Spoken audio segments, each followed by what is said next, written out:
And that motion is carried.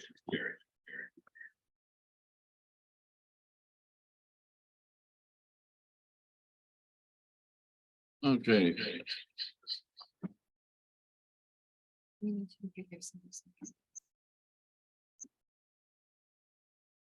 Okay, there we go. Thank you.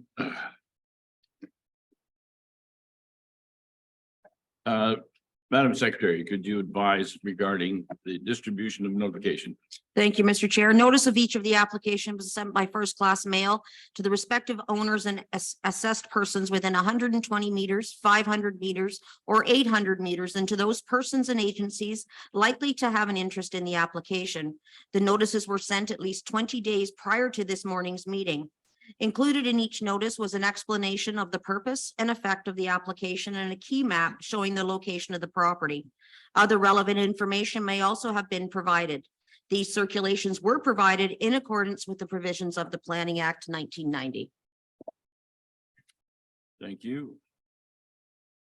Our first application this morning is a joint application for B 23-31 and A 23-46. To the planner, please. Through the chair, clerk, if you could give me the ability to share my screen. Thank you.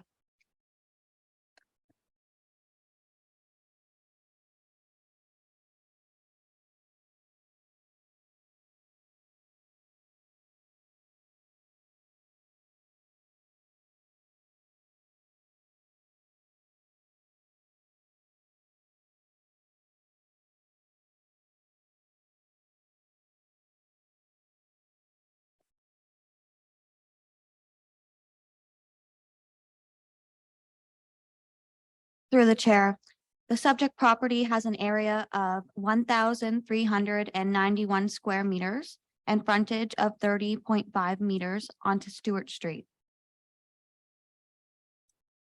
The lands are fully serviced and are developed with a detached dwelling having a legal non-complying front yard setback.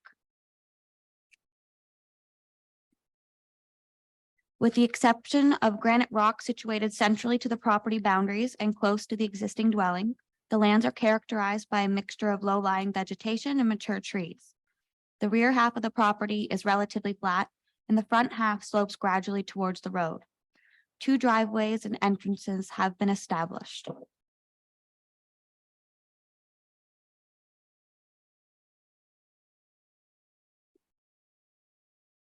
The purpose of the consent application is to sever 1 lot from the subject property. The purpose of the minor variance application is to allow for the severed lands to have a reduced frontage of 10.1 meters and for the deck on the existing dwelling to have a reduced setback of 1.4 meters from the proposed lot line. The lands to be retained by the applicant will have an area of 760 square meters and frontage of 20.4 meters, whereas the lands to be severed will have an area of 631 square meters and frontage of 10.1 meters.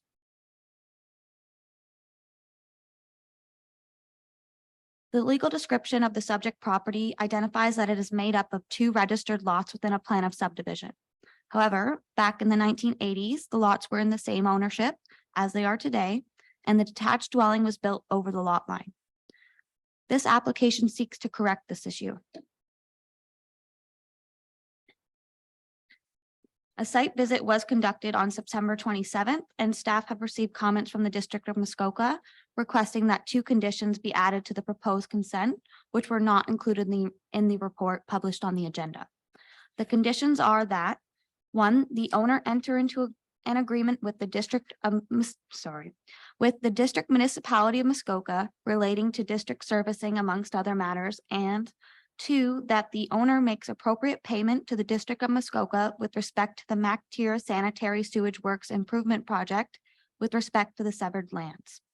Thank you.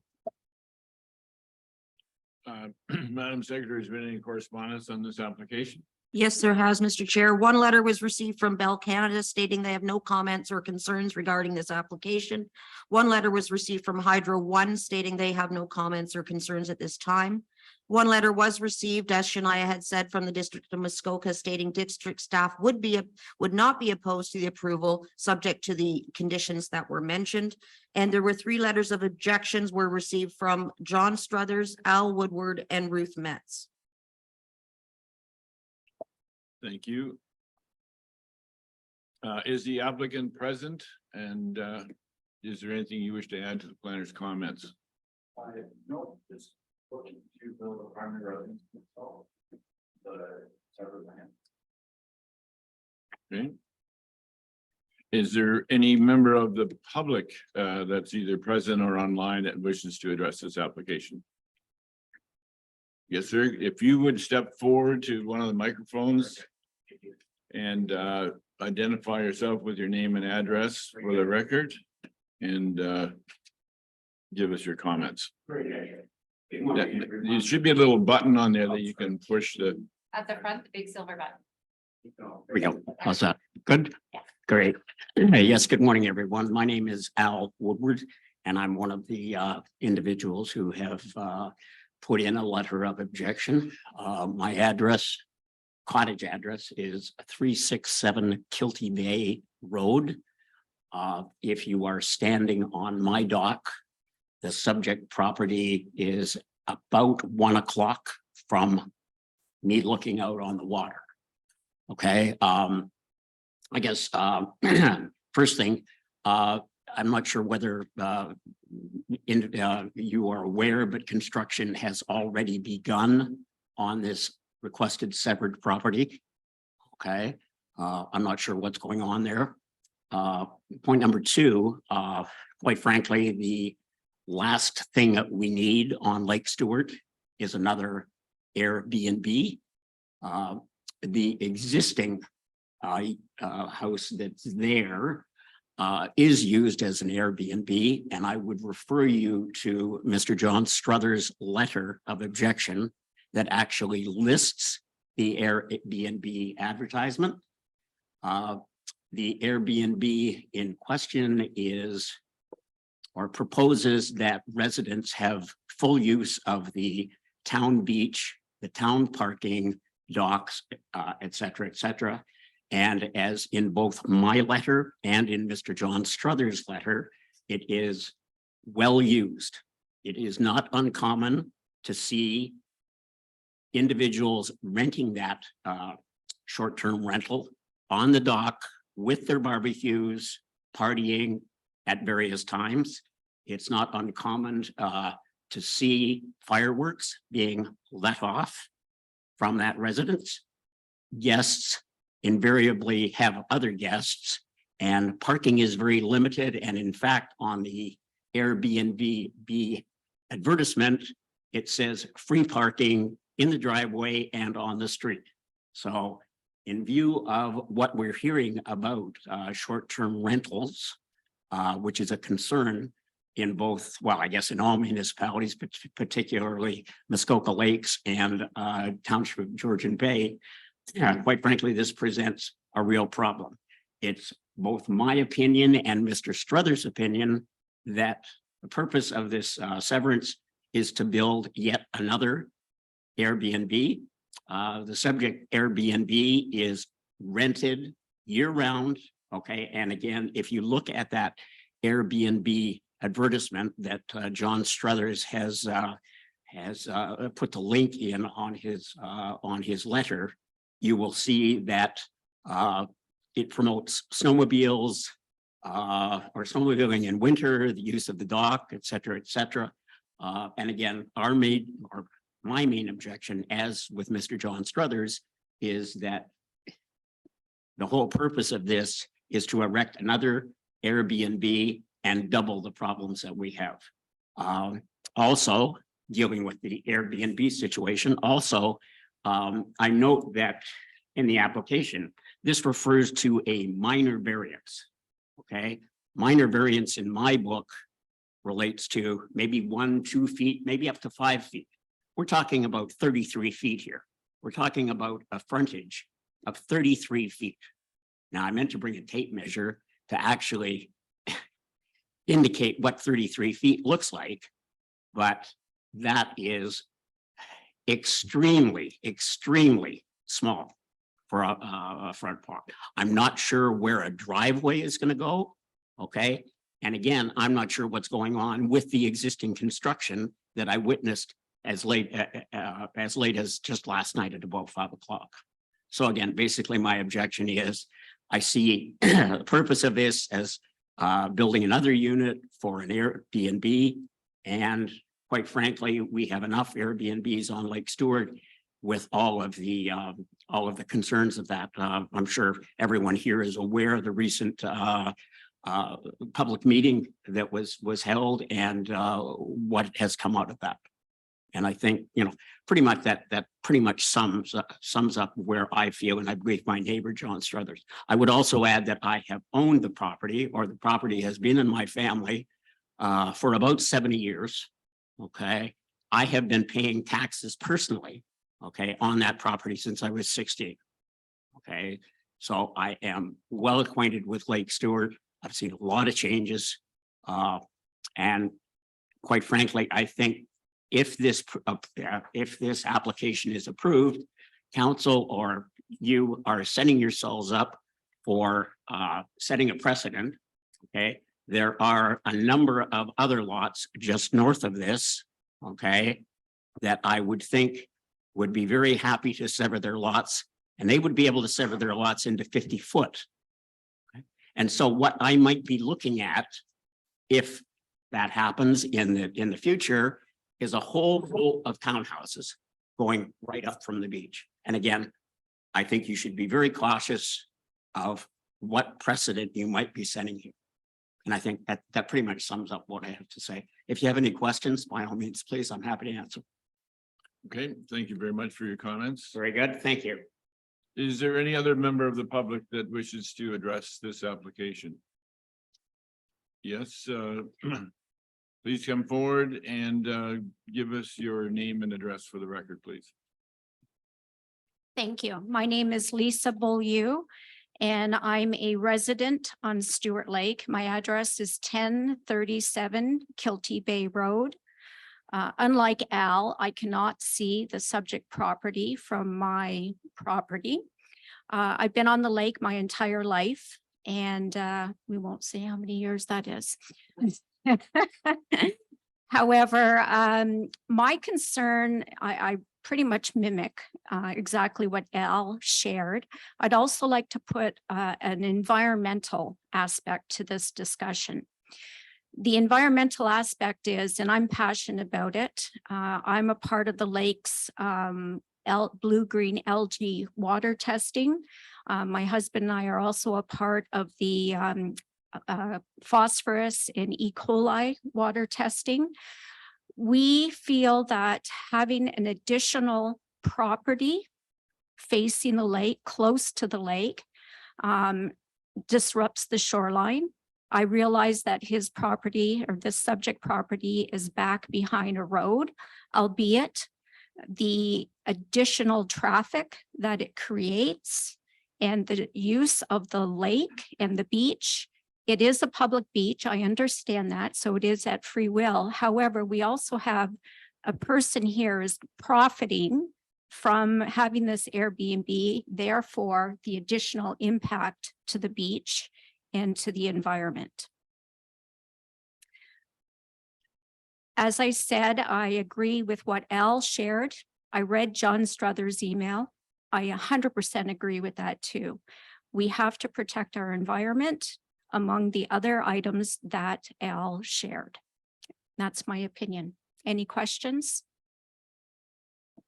Okay, thank you very much for your comments. Do we have someone online that wishes to address the application as well? We do. We have Mrs. Smoot.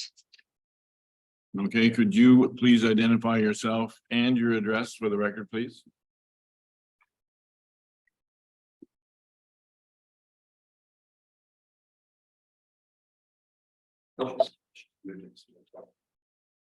Hello, Okay, we can hear you now.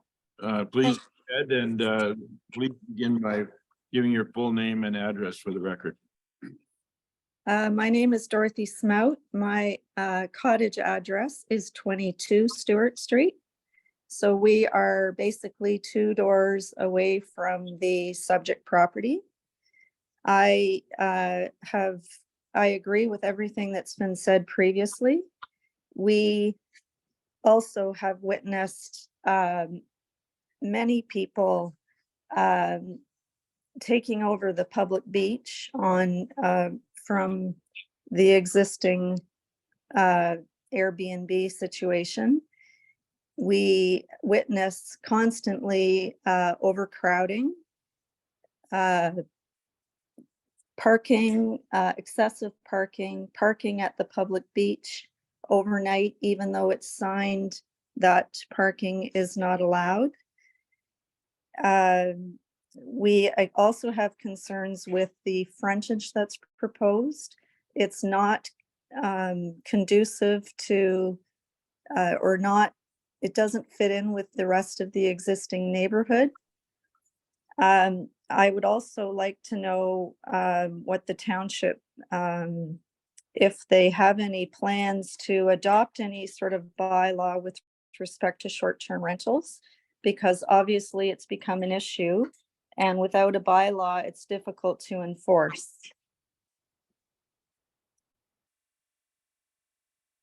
Okay, thank you very much. Is there anything further? Can anybody comment on the short-term rental situation in the township? The issue of short-term rentals is not part of the purview of the Committee of Adjustment. That would be something you would bring up with your local counselor. Okay. I'm Sorry, I just wanted to emphasize the parking issue because like I said, people are parking all over the road. People are taking over the beach. I've counted 14 people from the existing short-term rental at the beach. It doesn't allow a lot of room for, it's not a very big area. It doesn't allow a lot of room for the existing residents. okay, I appreciate that comment as well. But I would also remind you that, the issue of parking is again, not something that we deal with Committee of Adjustment. So that would be something you might want to bring up. But it is related to this application because without parking, how can they have a structure? Okay. Thank you. Is there anything further? No, that's everything. Okay, is there any other member of the public that wishes to comment on this application? With no one online? Okay, seeing none, I will close the public portion of the application and bring the matter before the committee for any questions or comments. So do we have any?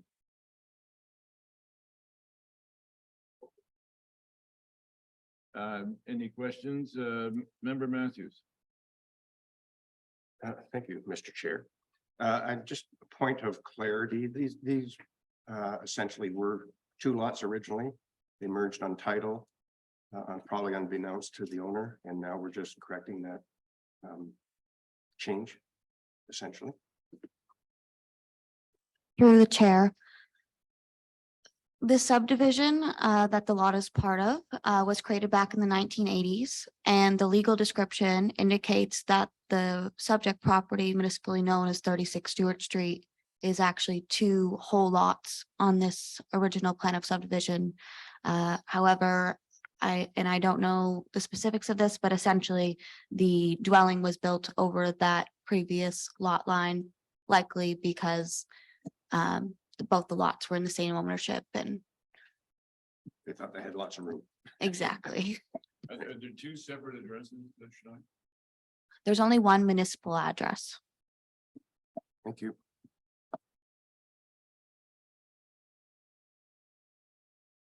I listened to the concerns the residents have, which sounds to me like there are maybe some either bylaw issues or some issues that unfortunately really are not within the preview of the Committee of Adjustments. We have to look at this at the merits of the planning application that is in hand. And that's what I will have to base my decision upon. Thank you.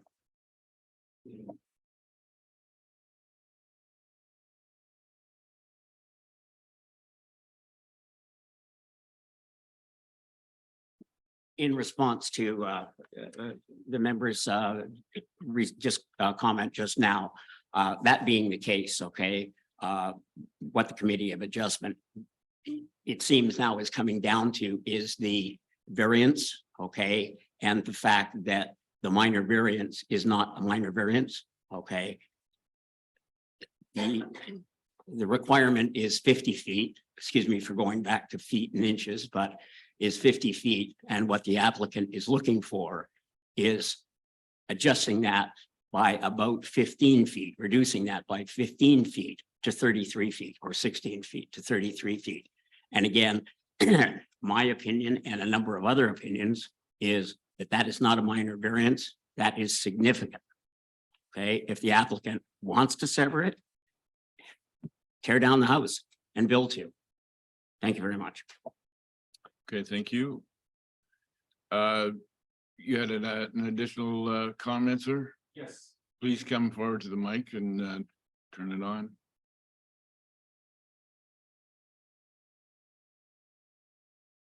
Hi there. So the main concern of this seems to be that it's a short-term rental, the current property.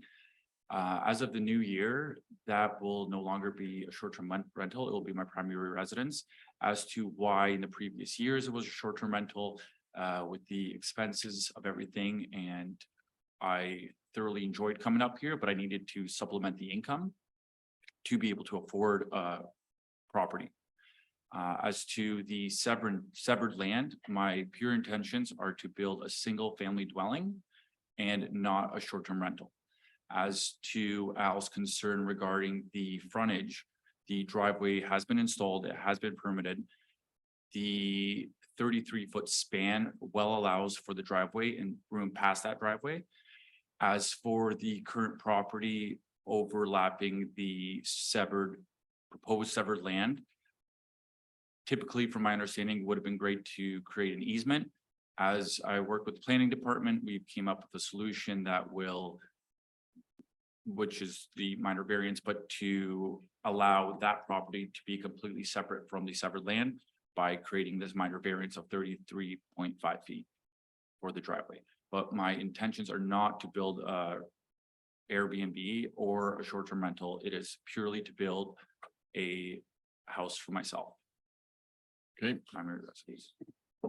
thank you. I'm sorry. As also, okay, I'm not gonna get into it. But that's everything. Thank you. Okay, thanks. Yeah. I'm sorry, we don't need to have Said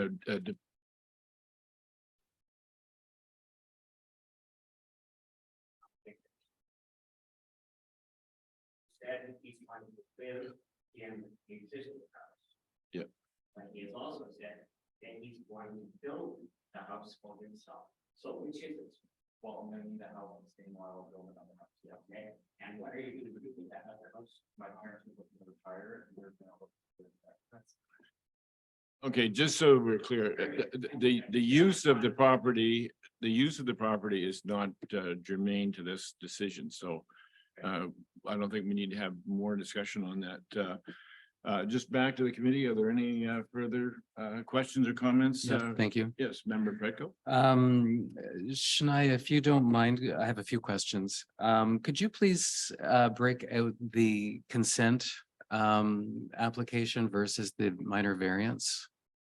Just so that I'm right now they're combined together and I'm not sure which aspects of this report refer to which application file. Through the chair, I'm just going to share my screen again. I will pull up the severance sketch and explain it.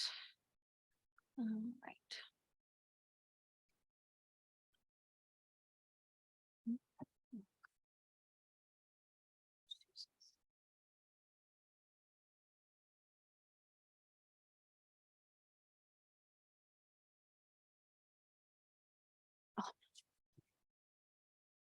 Oh. Oh.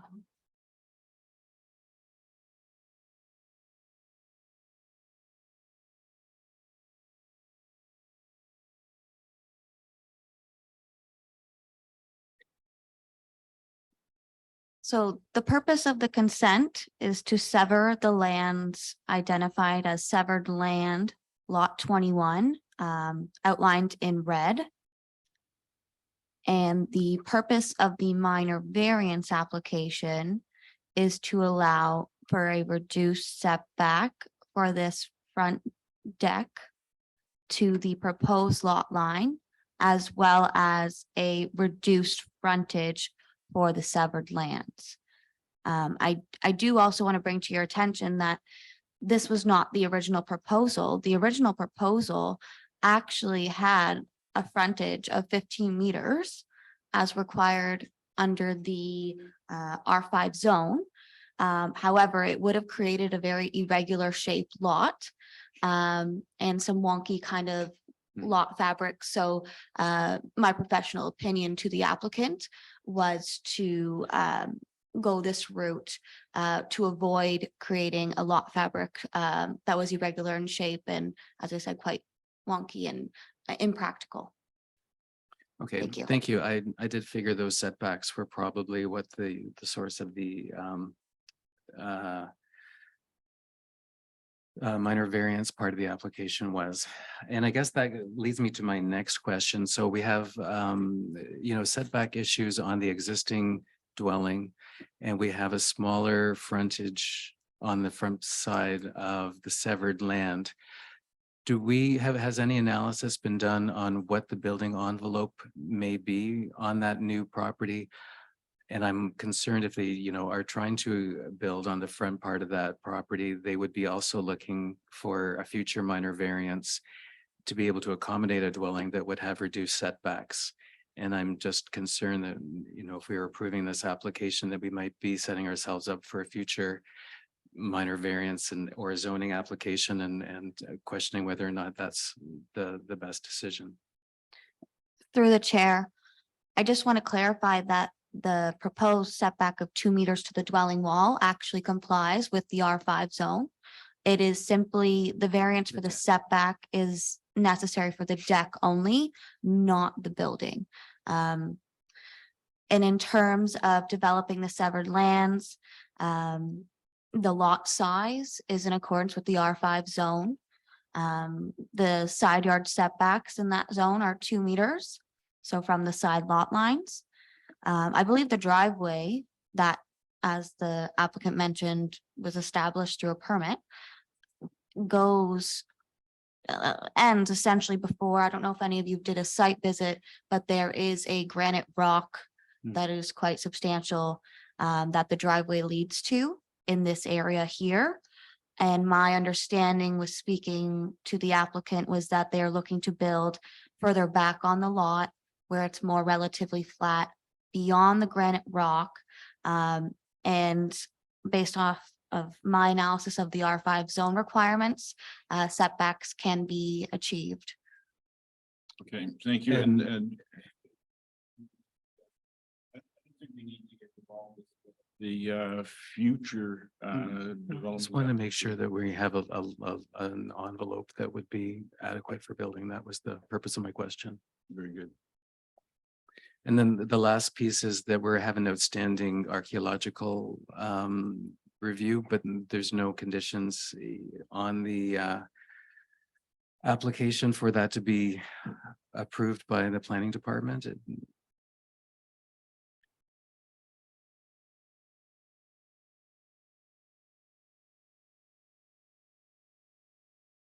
Through the chair, the condition reads Is that, there? Yes, it is. I see it. yeah, okay, Thank you. thank you. That's all. Thank you. Okay, thank you. If there are no further questions or comments, I'm sorry, sir, the public portion of the meeting is closed. Okay. Consider this. Thank you. I'll read the motion. Moved by member Predko, seconded by member Matthews. And there's two parts to this resolution, one for the consent and the other for the variance. The first part is for B 23-31. Be it resolved that the Township of Georgian Bay Committee of Adjustment hereby grants provisional approval to consent application B 23-31 for the creation of one new lot and subject to the following conditions. That the owner provide a property tax certificate or correspondence with Township Financial Services indicating that all property taxes have been paid up to date with respect to the property that is subject to this decision.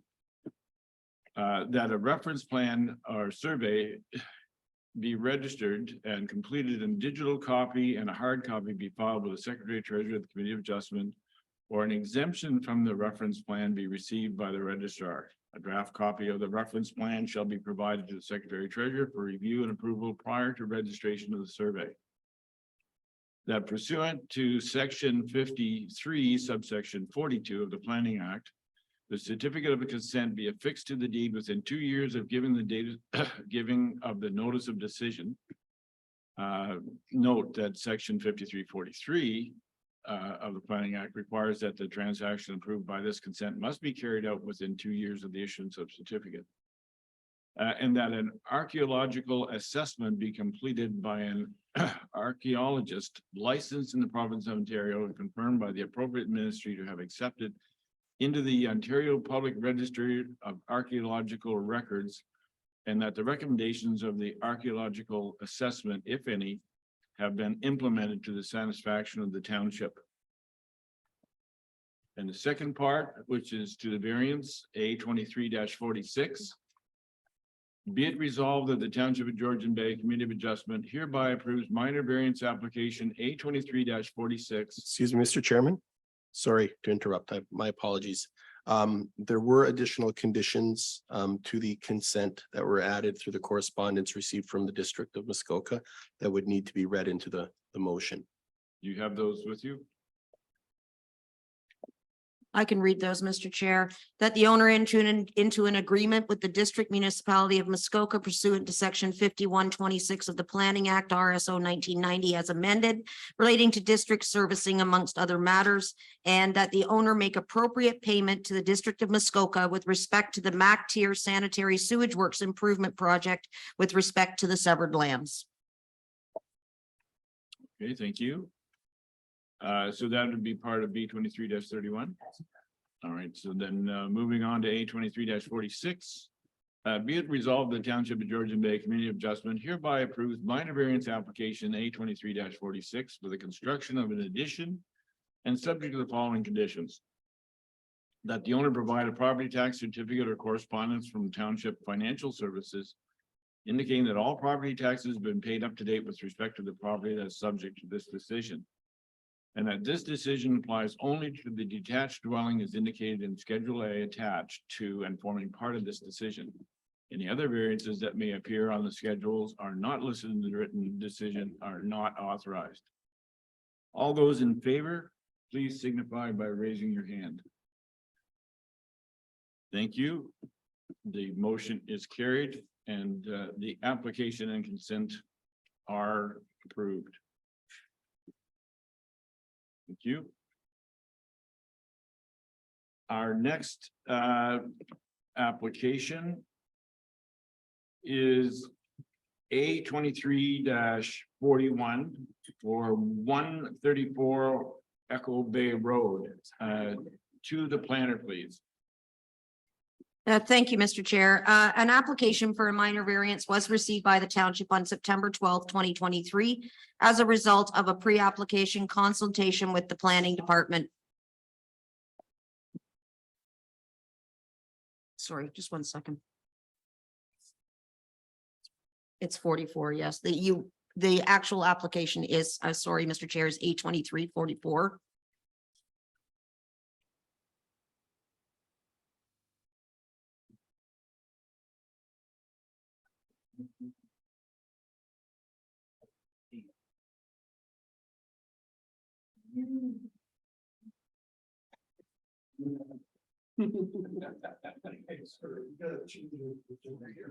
Which one are we doing? Which one are we doing? 8B, which is application A23-44. Thank you, Mr. Chair. As stated, the next item in the agenda is an application for a minor variance, which was received by the township on September 2023 as a result of a pre-application consultation with the planning department. The subject property, as you can see it on the screen, is comprised of 0.60 hectares and has a lot frontage on 6 Mile Lake of 71.93 meters. The owners would like to construct a boat port and dock on the property, which does require a minor variance for an increase in the maximum cumulative width based on the lot frontage as well as the overall lot coverage. When you look at the variances being requested here, they're basically the section 4.1.13.3B2 is the cumulative width, which is to be 15% of the total of one lot frontage. Doing the calculations, the requirement is 9.75 meters and the owners are proposing 16 meters. Section 6.3, table 6.2, which deals with the shoreline residential zonings, and this in particular is shoreline residential type 6. The maximum lot coverage permitted is 8% and the owners are proposing 13.73%. And as stated, this is a site-specific zoning to 6 Mile Lake. As you know, when considering the application, the committee must consider the 4 tests as outlined in section 45(1) of the Planning Act. The subject property is located within the waterfront area designation in the Muskoka official plan and waterfront within the township's official plan. The property is also within the 6 Mile Lake inland waterfront community boundary, and planning staff are of the opinion that the proposed minor variance requests conform to the applicable policies of the district official plan and the township official plan. The purpose of the subject property is zone 6 Mile Lake residential 6, in the township of Georgian Bay zoning bylaw. This zoning does permit detached dwellings and accessory structures and is site specific to 6 Mile Lake.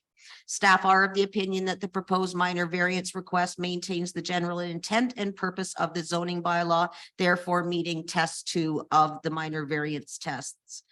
When considering this application, again, we have to look at 2 other tests, whether this the proposed is appropriate development for the use of the subject land, and if it's minor in nature. Staff are of the opinion that the proposed minor variance is desirable for the appropriate development or use of the subject lands.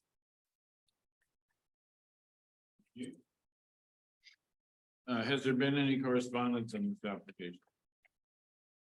Thank you, Mr. Chair. There was one letter stating that they have no issue, which was received by Mark Day.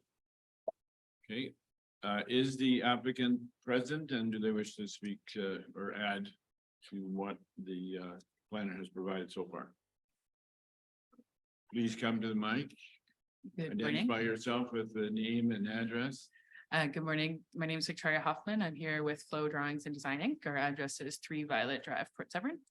I'm here on behalf of the property owner, Larry Isis. I don't really have much to add. I just wanted to highlight one quick thing. When we're doing these, when I'm working with the planners, and we're doing these proposed versus required, I think something important to quickly highlight is that of our 2 minor variances that we're seeking, the existing is actually, when we're allowed to be the 9.75 meters, the existing is 18.2 and we're proposing 16 meters. So although it's not compliant, we're actually reducing that number, sorry. And then for the lot coverage, again, it's supposed to be 8%. The existing is 13.2 and we're going up to 13.7. So it's not as big of a jump as sometimes it looks like in those charts. And then also with me today is Armin. And I think he has something he'd like to add as well. Good morning. Victoria and I want to provide some additional details for the Larry and Anne Marie ISIS application. Firstly, it's our opinion that this is a relatively minor in scale and visual impact to the neighborhood. In particular, the land opposite the applicant is Crown land, therefore will not be an inconvenience or observed by anyone on the east side of the bay. The proposed structure is low profile and see-through in nature due to the open walls. There's little impact to the lake bed and the environment as the structure would be supported by steel piles, so no large dock cribs or disruption of the lake bed is required. The main motivation for the application is to provide cover and protection for the applicant's boat. The weather's been more unpredictable lately, and increased sun and unprecedented winds and rainfall are taking their toll on the boat. They also want to have their boat suspended so that the significant wake from wakeboard boats and ski boats that are going down Long Bay doesn't affect their boat as radically and damage it. They are also full-time residents of 6 Mile Lake. Larry works in Barrie and commutes every day, even in the wintertime. So for any of us that live on the lake year round, we know the impacts that snow and everything can have, because our boats are in usually from thaw till freeze up again. We're happy to answer any additional questions or concerns that the committee might have, and thank you for your consideration. Okay, thank you very much. Is the applicant present or online? Do they wish to? They are not. Larry, I've known Larry for quite a number of years, and he asked us to look after it, and I asked Victoria to help us with this file from the beginning. So she's been the most active on it so far. So I think he's empowered us to answer any questions that you might have. Okay, thank you very much. Is there any member of the public that wishes to address this application?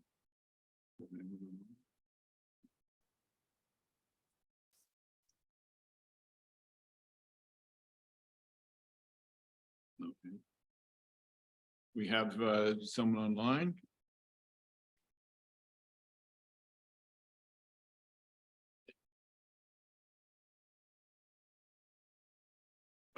Did you have anything to add, Mr. Isis?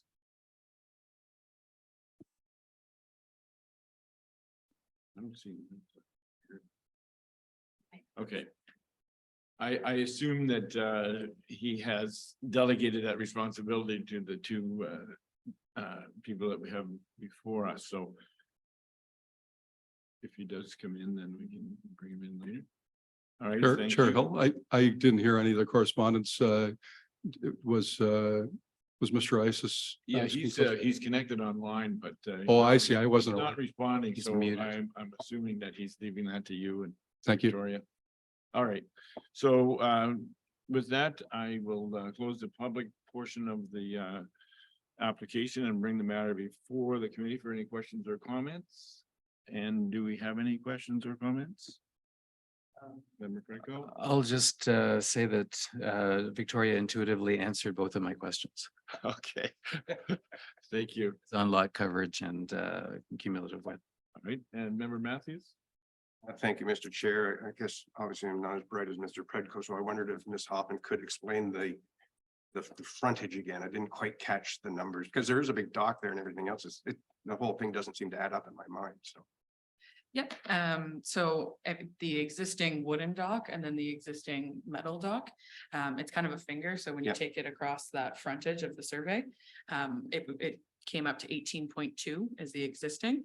But then a good port, like the metal's coming off and the boat port's actually kind of being built overlapping the existing wood structure. And then it's really just the fingers underneath, and we've kept it all quite tight. And that combined total 16 meters for the cumulative width. So from a percentage perspective, if that's what you're asking. Technically, you're going down. Yes, exactly. Yeah.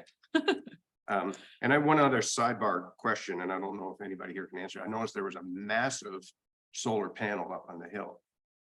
And does that belong to the owner, and does that get considered with lot coverage? I'm not familiar with. the I solar believe panel. the panel does belong to Mr. Isis, but I'm not aware that that's ever been factored in as like. I guess ask, so Yeah, it's out of sight, but I just was curious when I was there yesterday. Just working with the surveyors, I would assume it wasn't included in the lot coverage, but. That's all I have. Thank you. Member Schmidt? Quite familiar with the location of this property, and definitely there's some consistency along the shoreline there of a number of boat houses. It would certainly fit into the conformity of that section of the lake for sure. So I have no issues with this. Okay, thank you very much. No more questions or concerns. I will read the resolution. Moved by member Predko, seconded by member Schmidt. Be it resolved that the Township of Georgian Bay Committee of Adjustment approves minor variance application A 23-44 to zoning bylaw 2014-75 as amended for 273 Haskett Drive to facilitate the construction of a boat port and dock. The above noted approvals are subject to the following conditions: that the owner provide a property tax certificate or correspondence from Township Financial Services indicating that all property taxes have been paid up to date with respect to the property that is subject to this decision, and that this decision applies only to the proposed building as indicated in Schedule A attached to forming part of this decision. Any other variances that may appear on the schedules that are not listed in the written decision are not authorized. And that this decision expires 3 years from the date of decision if building permits have not been issued for the development. All those in favor, please signify by raising your hand. Thank you. The motion is carried, then the application is approved. Thank you to all.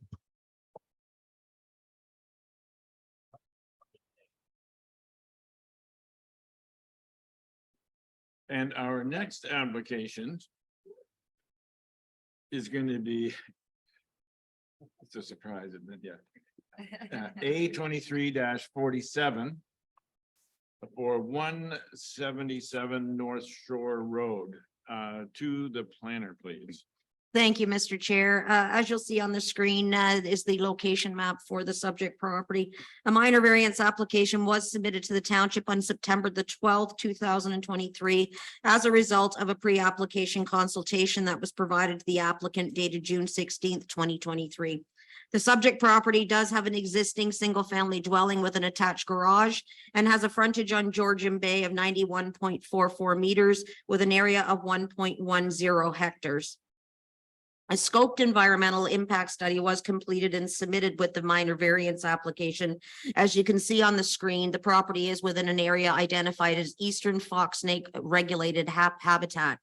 The proposed development area is within 500 meters of the high water mark of Georgian Bay and therefore is a regulated habitat.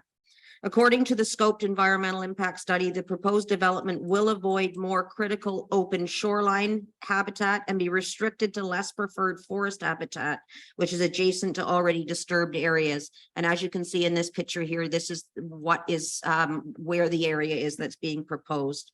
The amount of habitat that is to be removed is 489 square meters. It will, and according to the environmental impact study, will be minor, and remaining woodland habitats in the area will continue to provide ample foraging and or movement functions for the species. The Ministry of the Environment and Conservation Parks has provided mitigation measures for the development situations such as this, and staff are recommending that the mitigation measures provided should be implemented during development. As you can see on the screen, the proposed development is for a detached garage in the northeast corner of the property closer to the road to provide additional storage space, and they would like to get the boats that are currently parked on the property in a building. The variances that are being requested is for the maximum height of a detached garage from 4.5 meters to 6.73 meters to add for that additional height for some storage space, and the maximum ground floor area of a detached garage from 112 square meters to 222.96 square meters based on the number of recreational equipment they would like to have stored in the building. As stated previously, when considering the application, the committee does have to consider the 4 tests. To maintain the general intent and purpose of the official plans, both the District of Muskoka and the Township's official plan, which are waterfront designations in both. And planning staff are of the opinion that the proposed variance request does conform to the applicable policies of the District of Muskoka official plan and the Township official plan. To maintain the general intent and purpose of the zoning bylaw, the subject property is zoned shoreline residential type 1, which is a very common shoreline residential zone in the township, as you know.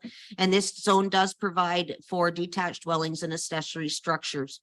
The staff are of the opinion that the proposed minor variance requests do maintain the general intent and purpose of the zoning bylaw.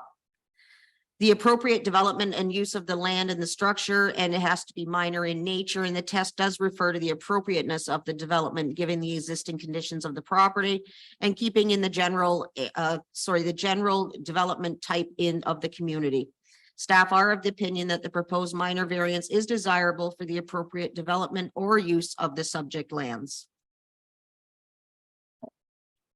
Thank you. Has there been any correspondence in this application? There was one letter of support was received from Paul and Jackie Jewer. Thank you. Is the applicant present or online, and do they wish to add anything to the planner's comments? Okay. Hello, Mr. Chair. Can you hear me? Yes, please identify yourself with your name and address, please. My name is Cassie Harris. I am here on behalf of Greg Harris and Heather Harris, 177 North Shore Road. I just wanted to add that careful consideration was taken when finding a location on the lot. It is quite forested in the area that we put the garage, as it is large in nature, and we wanted to make sure that we weren't impacting any neighbors. Okay, thank you. Is there any member of the public that wishes to add comment or address this application? Or identify yourself. Thank you, Chair Hill. My name is Armin Grigaitis. I'm the realtor that sold the Harris's the property longer than I can remember ago. So they've been there quite a long time and have developed a beautiful home on the property. I just wanted to add that Moore Point has sort of got a reputation for being the Rosedale of the area. There's many large structures there. And I guess my point is that even though the garage is larger than what the bylaw provides for, it's not out of character with the types of buildings in that neighborhood. Many of them are larger structures and so forth. And I think everybody agrees that storing boats in a garage is a better use of space than having them on the land with shrink wrap and so forth for neighbors to see. So I'm certainly in support of the application. Thank you. Thank you very much. Any other members of the public wish to address this application? Okay, seeing none, I'll close the public portion of the meeting and bring the matter before the committee for questions or concerns. And we'll begin with Member Predco. And since Councillor Jarvis isn't here today, I'll take the question asking role on. My observation of this property, and obviously it is a big garage, and I know it is relatively in keeping with that section of our township. A good portion of that property is now driveway, house, and manicured lawn. The only natural area on the property is where the garage is going to be built. And I know it's not, there are mitigation elements in effect for this property, but would it be appropriate to ask that the equivalent space that's being taken up by this garage be used to renaturalize part of the waterfront so that it's not a manicured property, but it goes back somewhat towards a naturalized property? Now, is that a question for? It's a question for planning and maybe a consideration for the committee. Through you, Mr. Chair. Of course, the committee has the right to put any type of condition that's reasonable on a minor variance. I mean, I don't think based on the size of the proposed garage that it would be so-called fair to ask for that large of a piece, but I mean, it's up to the committee if they wish to come up with some sort of calculation or some sort of area that, in order to reestablish some natural vegetation. I totally understand that. And our official plan does recommend that be done. So I leave it totally up to the committee. You have the right to do that if you so desire to ask for that. Okay, thank you very much. Anything further, Member Greco? Any questions or concerns from Member Schmidt or Member Matthews? Well, certainly on this application, the numbers on face value are significant in nature. However, the proposed location, I see little to no impact to neighboring properties. That is the lens that I usually like to look through on these things. So appreciate that. Luckily, we didn't have a 60-foot boat. But Okay, thank you. If there are no further questions or comments, I have the resolution in front. And it is moved by member Matthews and seconded by member Predko. Be it resolved that the Township of Georgian Bay Community of Adjustment approves minor variance application A23-47 to zoning bylaw 2014-75 as amended for 177 North Shore Road to facilitate the construction of a detached garage. The above noted approvals are subject to the following conditions. That the owner provide a property tax certificate or correspondence from Township Financial Services indicating that all property taxes have been paid up to date with respect to the property that is subject to this decision. And that this decision applies only to the proposed dwelling, proposed building as indicated in Schedule A attached to and forming part of this decision. Any other variances that may appear on the schedules that are not listed in the written decision are not authorized. And that this decision expires 3 years from the date of decision if building permits have not been issued for the development. All those in favor, please indicate by raising your hand. The motion is carried and the application is approved. Our next application is A23-41 for 134 Echo Bay Road. To the planner, please. Thank you, Mr. Chairman. With your permission, I will share my screen.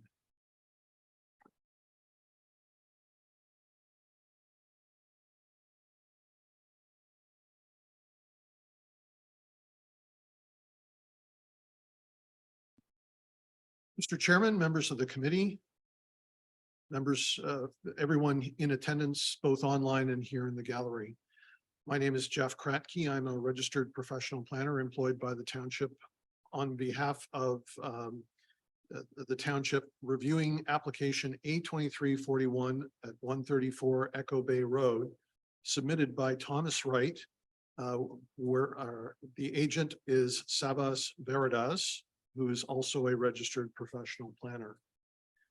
Mr. Chairman, unfortunately, this application has previously been reviewed by the committee, but due to a series of mutual mistakes on the part of both the applicant and the township staff, it had to return to the committee for your reconsideration.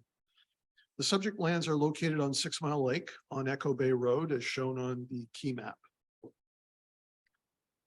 The purpose of the application is under section 45(1) of the Planning Act to vary subsection 4.1.8b of the zoning bylaw, reducing the accessory building and structure setbacks from 5 meters to 2.87 meters, and subsection 6.4.2a of the zoning bylaw to increase the dwelling width from 15.17 meters to 19.97 meters. Part 2, under subsection 45(2) of the Planning Act, is to vary a long list, including subsections 411E2(1) and 411E4 of the zoning bylaw, to exceed the maximum increase in gross floor area from 40% to 148%.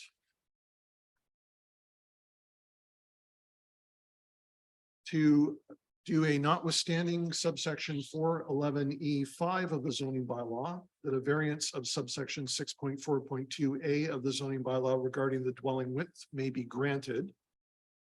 To do a subsection 4.14C of the zoning bylaw, reducing the minimum shoreline setback from 20 meters to 10.09 meters.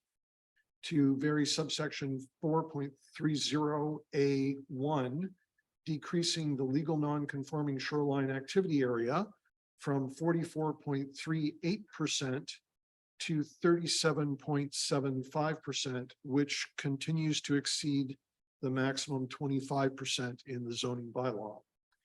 And subsection 4.41 of the zoning bylaw, reducing the setback from water bodies and water courses from 20 meters to 10.09 meters. And table 6.2 in subsection 6.3 of the zoning bylaw regarding the minimum required front yard being reduced from 20 meters to 10.09 meters. The effect of the application allows construction of a new shoreline residential dwelling on the subject lands having the same 10.09 meter setback from 6 Mile Lake as the existing dwelling before you on the draft survey plan. But it does allow the new shoreline residential to increase in size from 111.1 square meters GFA to 275 square meters GFA, and the width from 15.17 meters to 19.97 meters. The legal non-conforming shoreline activity area is decreased, but remains larger than required. And the existing buildings and structures have less setback than would have typically been allowed. Essentially, the mutual mistakes that took place was that there's a hydro line, which I'm sort of pointing to with my pointer on the screen, where a setback is required under the building code. This existing building is actually within that and is going to be moved to this location through this redevelopment of the property. The existing dwelling is the lightest shaded dwelling on this series of drawings. The one you approved in your 2022 meeting is the slightly darker gray, which is still projecting into the 4.8 meter setback from the power corridor. The current proposal essentially is identical. It does not go closer to 6 Mile Lake than does the existing development. But as a result of the tilting to get away from the power corridor, the width changed from what had been measured during your previous review to what is being measured now. Where essentially, because we've determined a straight line width across the property from the property boundary meeting the high water mark to the property boundary meeting the high water mark, this imaginary plane becomes slightly longer.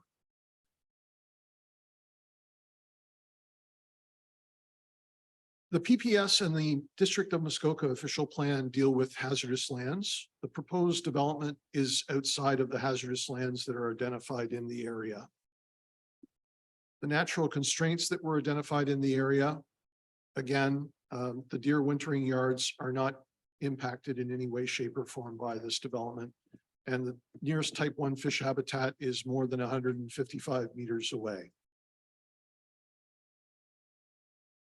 The existing land uses, both in the Georgian Bay official plan and in the township's zoning bylaw, are of a similar nature, and the proposed development would not have a difficulty meeting the tests under 45(1) of the Planning Act with respect to conformity and with the PPS, and in keeping with the intent and purpose of both the district and township official plans. As well, in terms of the zoned uses, they are certainly compatible. Lastly, when you look at the existing development in the neighborhood, certainly the proposed development is in keeping with the nature of the uses in the area. And so under subsection 45(1), I find it an appropriate development for the property and in no way causing any problems with the adjacent uses. So in my professional opinion, the two aspects of the variance under subsection 45(1) of the Planning Act may all pass the 4 tests. In terms of subsection 45(2) and the remaining aspects of the development, I think it's important for the committee to keep in mind that the red chair shows up well in both of these photos. And again, the proposed development will not be closer to the water than the existing. The natural area is actually to be allowed to increase over time with this proposed development, although it will still not meet the requirement, given that with the power corridor in this location of essentially bisecting the property, and with the steep slopes that exist along 6 Mile Lake, there truly only is the potential for a building envelope in this area on the property.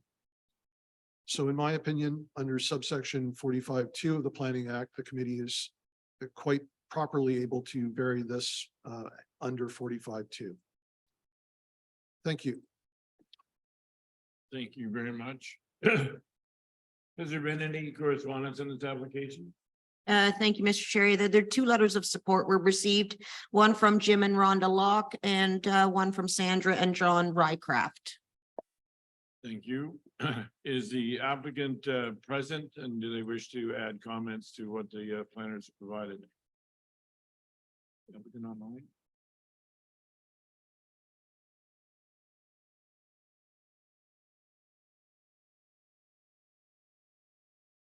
Okay, I see the applicant is online, and so we are adding them to the meeting.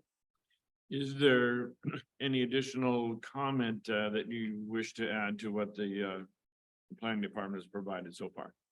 I guess. Can I ask you to please just begin by giving us your full name and address? Sure. My name is Savas Feratis. I'm from the planning firm Plan Muskoka. I'm here representing the applicants as their agent, and as staff has indicated, as a professional planner as well. I don't have a lot to add in terms of details to the application. I think staff has very thoroughly outlined it, and I agree with their recommendation. I just want to reiterate that, you know, it is unfortunate that this application had to come back in front of the committee for reapproval, I guess you could say, or request for reapproval. Anytime you have an approval that is dealing with very specific numbers, and you make even a minor change to an orientation of a building, or in this case, just a shift or a pivot of a building, it causes, you know, chaos in terms of the existing numbers that were approved for. So what you have in front of you today is, as staff has mentioned, identical to the proposal that was before you, that was approved previously. It's just a matter of just a slight orientation change to avoid that setback from the hydro lines in the back that has caused the need for this application to be brought forward. So I'd be happy to answer any questions. I think the applicant themselves is also present online as well. Thank you. Thank you. If the applicant is online and wishes to add comments, please step forward. Are they now? Okay, let's see the applicant's name, Tom. And is there anything that you wish to add to either planner's presentation so far? You may be muted.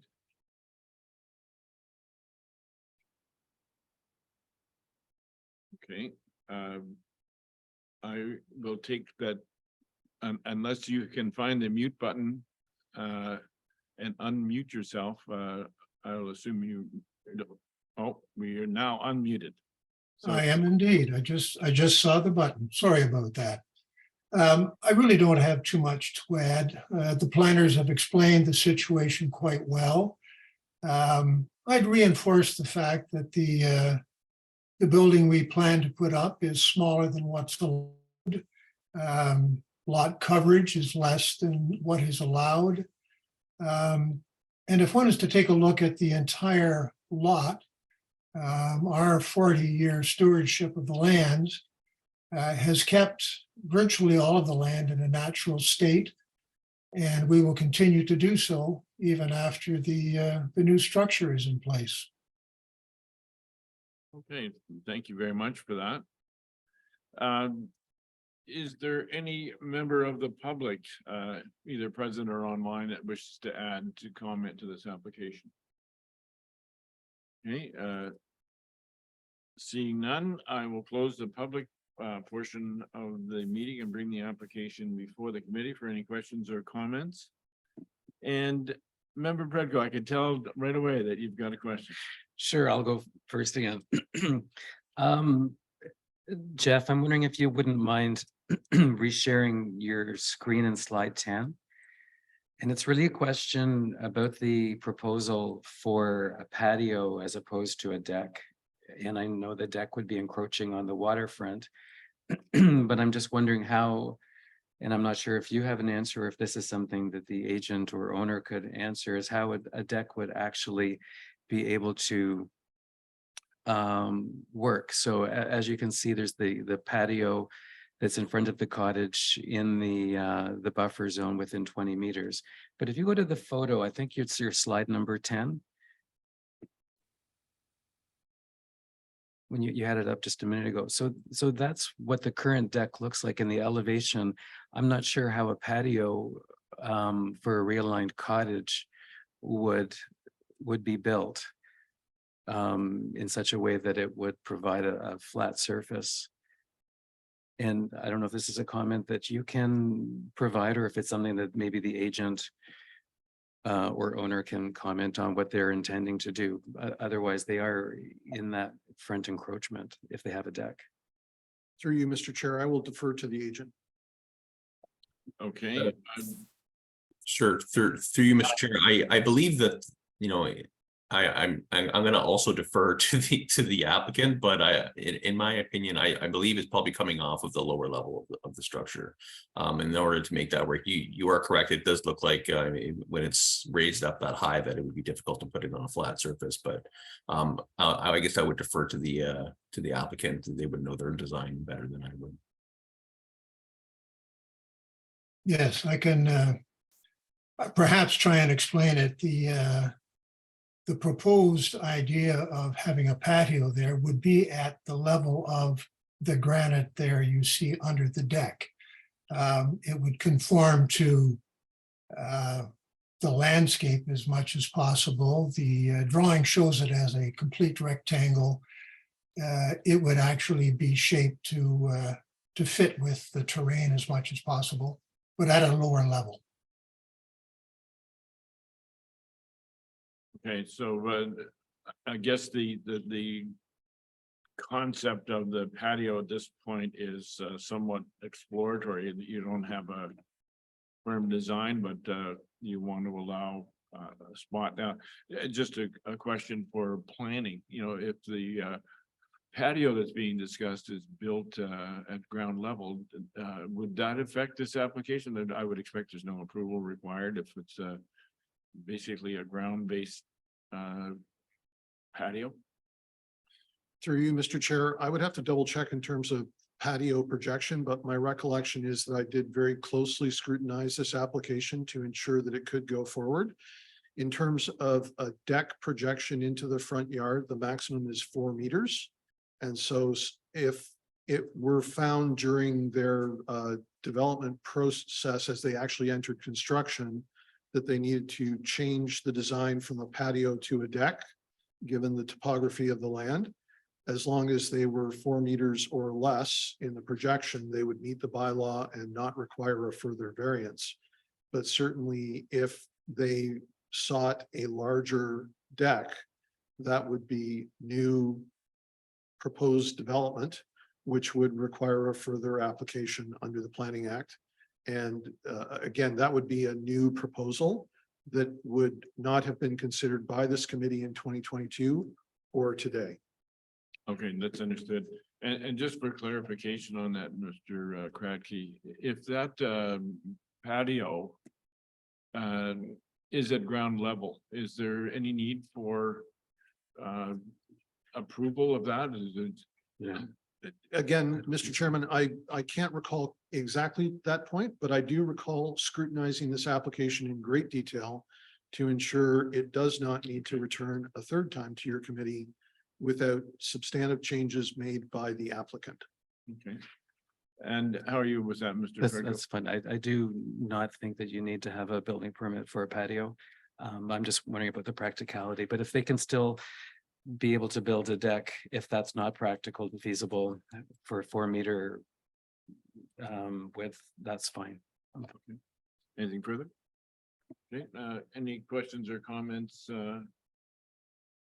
from, Mr. Smith? Member Smith? Just wondering if the planner, do you have any front elevation design of the property? Just out of curiosity from just from the elevation might help. Because I look on the elevation drawing, it looks like there's only a couple of meters. If I'm reading those correctly, so I just didn't know if there is a front elevation somewhere that of the design. And understand this really is a housekeeping issue from a redirection of the property, which I respect. Through you, Mr. Chair, I am trying to see if I do have one, but certainly if the agent has one more quickly, then he is welcome to share it. Okay, then, while you're, looking for that, we'll entertain any questions, from Member Matthews. Thank you, Mr. Chair, for the kind offer. I guess I'm going to direct it to Jeff while he's busy on other things, but in the application, I thought you'd mentioned something that the GFA was going from 40% to 148%. And am I reading that incorrectly, or could you give me a bit of an explanation on that? Because I find that a little bit more than minor. I would be glad to explain that. So we have a number of portions of our zoning bylaw that speak to specifically legal non-conforming uses.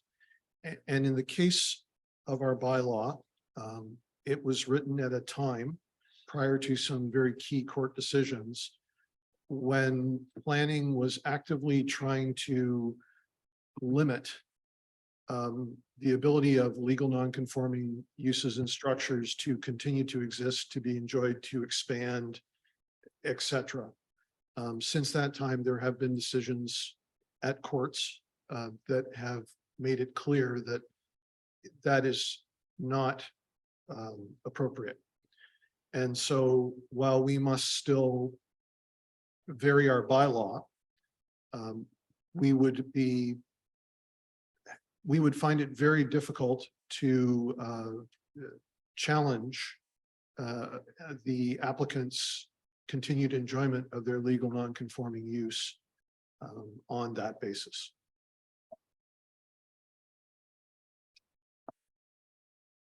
Is there anything further, Member Matt? Do we have a front elevation for Mr.? I do not see one in my files, but again, so typically the Planning Act does not require the applicant to submit those kind of building permit quality drawings. Because again, as long as the applicant tells us the height of the building is going to be within the required height, we don't look to vary it. And the Planning Act does require sketch plans of the property, which certainly were submitted, but I will let the agent answer further, given that he appeared to raise his hand. Through you, Mr. Chair, I do have what I think were the previous drawings, which I think were not changed at all. So I could share my screen and put those up if you'd like. All right, let's do that. Okay. I believe what you're looking at here is the shoreline elevation of the proposed building. This was provided to me by the designer. Thank you very much for that. I really appreciate it. Yeah, there's no landscaping with this, but yeah, so, all right, no, that's fine, all right. So if there are no further questions or concerns, I'll read the resolution. Moved by Member Matthews and seconded by Member Schmidt. Be it resolved that the Committee of Adjustment to the Township of Georgian Bay conditionally grants variances proposed by the A23-41 application regarding subject lands municipally known as 134 Echo Bay Road. Assessment roll number under subsection 45-1 of the Planning Act is to vary section 4.1.8 subsection B of the zoning bylaw, reducing the accessory buildings and structures setback from 5 meters to 2.87 meters. And subsection 6.4.2, subsection A of the zoning bylaw, increasing the dwelling width from 15.17 meters to 19.97 meters. And under subsection 45.2 of the Planning Act is to vary subsection 4.11E, 4.11E5 of the zoning bylaw exceeding the maximum increase in gross floor area from 40% to 148%. And notwithstanding subsection 411E subsection B of the zoning bylaw, that a variance of subsection 6.4.2 subsection A of the zoning bylaw regarding the dwelling width may be granted. Subsection 4.14 subsection C of the zoning bylaw reducing minimum shoreline setback from 20 meters to 10.09 meters.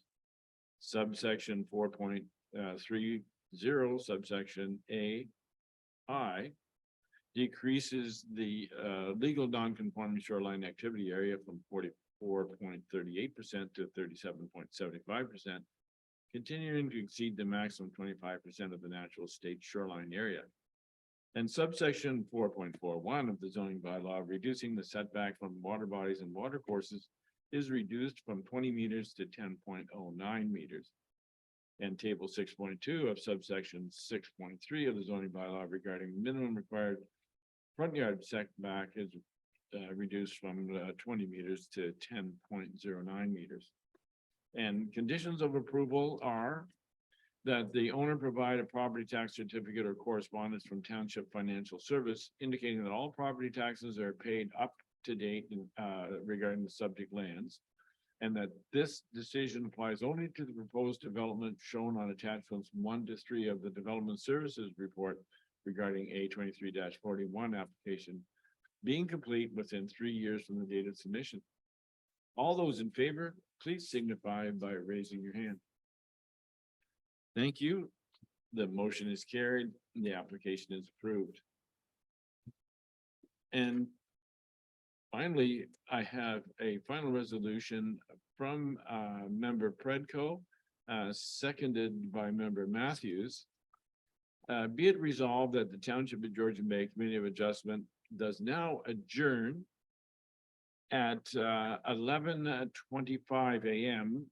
until November 17, 2023 at 10 o'clock or at the call of the chair. All those in favor, please signify by raising your hand. Thank you. The motion is carried and the meeting is hereby adjourned. Thank you.